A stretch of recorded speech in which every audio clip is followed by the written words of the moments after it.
sir, our GPUs are on fire. Sam Altman of OpenAI has talked about this publicly, where he said, I spend probably 50% of my day going around and begging people for additional GPUs.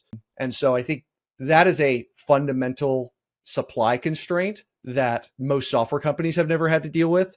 And we could sort of make an analogy to probably early days of the internet, late 90s, when all of us had dial-up connections or DSL, and we didn't have fiber and broadband. And eventually, the world laid enough cable, and now we have 4K streaming Netflix, and you could I don't know, I get offers from Google Fiber to my house, so I could run 5 HD downloads simultaneously. I'm like, I don't need that, but I guess that's cool.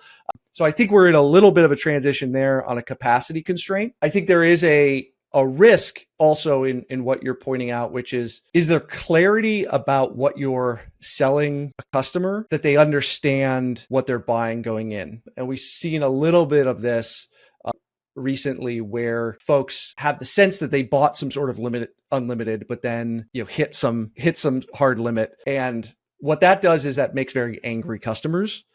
And that's not a good thing. And so I think, some of these companies, they haven't existed very long. A lot of these companies are founded by folks who are, the whole founding team is like, maybe the oldest person is 23 years old. You have all these other dynamics of a very competitive industry, super rocket ship growth, trying to, make sure they could stay in business, but then also, acquire more companies in a month than most companies ever acquire in their entire lifetimes, and keep the lights on.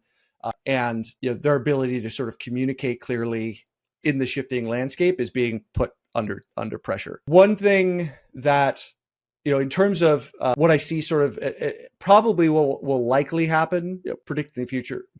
Predictions are always hard, especially about the future. Something like, say, a Cursor or a Lovable is a intermediary between you and these models. Likely what will happen is some sort of baseline platform fee, and then what looks like a added value cost per token on top of that, that's fluctuating. So you could think of it similar to how you may have had back before WhatsApp destroyed the telecom business. They used to charge you based upon the number of SMSs you would send over your monthly limit.